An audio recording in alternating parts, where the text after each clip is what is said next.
Good morning students. आज की class में हम लोग जो टॉपिक डिस्कस करने जा रहे हैं वो है द फर्स्ट वर्ल्ड वार, खिलाफत एंड नॉन कॉपरेशन। इसमें बेसिकली हम लोग फर्स्ट वर्ल्ड वार के इफेक्ट को देखेंगे कि कैसे फर्स्ट वर्ल्ड वार ने भारत के अंदर एक न्यू इकोनॉमिक और पॉलिटिकल सिचुएशन को बनाने का काम किया, जिसने आगे चल कर के राष्ट्रवाद की फीलिंग को और ज़्यादा बढ़ाया।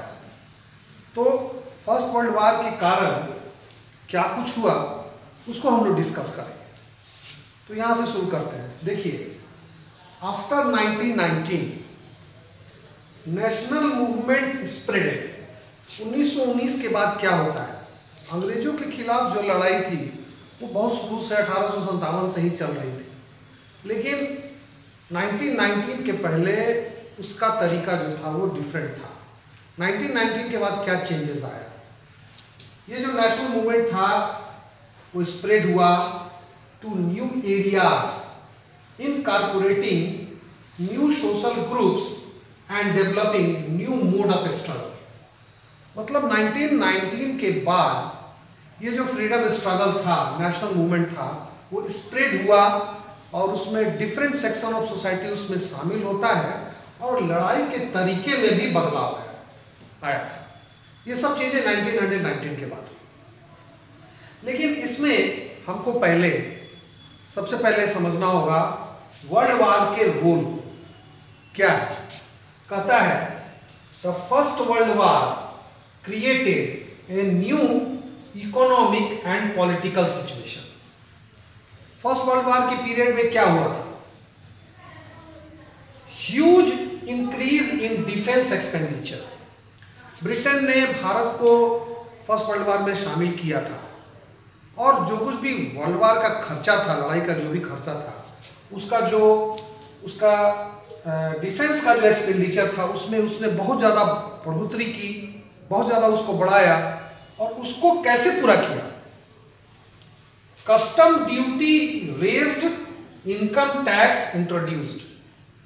उसका लोड उसने भारत के लोगों पर डाला, भारत में कस्टम ड्यूटीज को बढ़ा दिया गया। ठीक है, इनकम टैक्स नहीं लिया जाता था, लेकिन तब से इनकम टैक्स को इंट्रोड्यूस किया गया और सिचुएशन ये हो गया, prices double in war years. War period में 1914 से 1918 आते आते कीमतें जो थी वो दोगुनी हो गई।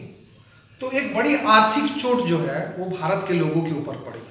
तो ये एक इकोनॉमिक कंडीशन जो है, एक न्यू इकोनॉमिक कंडीशन जो है वो भारत के लोगों के सामने क्रिएट होता है। अभी देखिए, उसके बाद इतना ही नहीं, एक और चीज किया गया था, that was force recruitment in rural areas. Rural areas के किसानों को, नौजवानों को जबरदस्ती फोर्सली सेना में भर्ती किया गया और कोई सेना में भर्ती होकर के विदेश फॉरेन लैंड में मरना नहीं चाहता था, लेकिन अंग्रेजों ने फोर्स रिक्रूटमेंट कराया, जिसका रिजल्ट क्या हो गया, कॉज्ड वाइड स्प्रेड एंगर। तो ये एक पॉलिटिकल रीजन बनता है। ठीक है, तो इकोनॉमिक कंडीशन भी एक तैयार हुआ और इस फोर्स रिक्रूटमेंट ने एक पॉलिटिकल कंडीशन को बनाने का काम किया। इतना ही नहीं, सिचुएशन और ज़्यादा वर्स होता जा रहा था। जैसे in 1819 and 2021 crop failed in many parts. ठीक है, this was accompanied by an influenza epidemic. परेशानियां लोगों की बढ़ती जा रही थी। जैसे सन 1819 और 1920-21 में खेती खराब हो गई और ये इन्फ्लुएंजा की बीमारी जो थी वो भी भयंकर तरीके से फैल गई। उस समय वैक्सीन्स नहीं हुआ करता था, साधारण सी बीमारी से बहुत सारे लोग मारे जाते थे। ठीक है, according to the census of 1921, census क्या होता है, जनगणना। 1921 में जो जनगणना हुई उससे क्या पता चला, 12 to 13 million people perished due to famine and epidemic.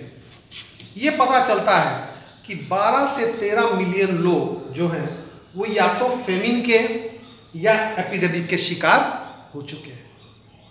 ये सारी चीज़ें वार पीरियड में हो रही थी।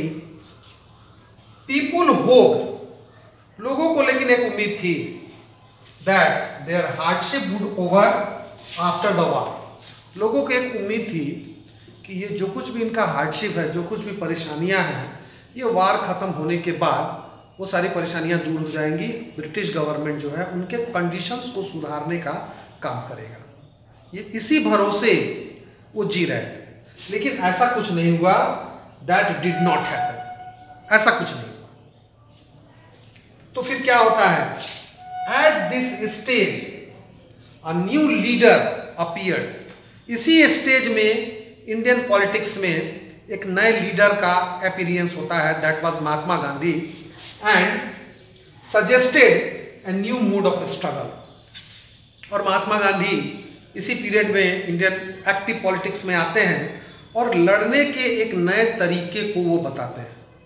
That is known as satyagraha, non violent satyagraha, जिसकी चर्चा हम लोग अगले क्लास में करेंगे। तो इस तरह से हमने आज क्या देखा कि फर्स्ट वर्ल्ड वार ने देश के अंदर एक न्यू इकोनॉमिक और पॉलिटिकल सिचुएशन को बनाने का काम किया था, जिससे नेशनलिस्ट मूवमेंट और ज़्यादा तेज होता है और राष्ट्रवाद की भावना जो है वो और ज़्यादा बढ़ती है। ठीक है, तो यहाँ एक क्वेश्चन बनता है। वह क्वेश्चन क्या है, आप लोग इसको नोट करेंगे और इसके आधार पर आप इस क्वेश्चन को सॉल्व कर सकते हैं। जैसे क्वेश्चन ये है, how did the first world war create a new economic and political situation in India. ठीक है, तो वो नया इकोनॉमिक और पॉलिटिकल सिचुएशन क्या था, वो कैसे क्रिएट हुआ, क्या सर्कमस्टांसेस बने जिससे नेशनलिस्ट मूवमेंट जो है सो आगे चल करके और तेज होता है। इसको आप इस क्वेश्चन के अंदर में आप उसको डालेंगे। ठीक है, थैंक यू वेरी मच।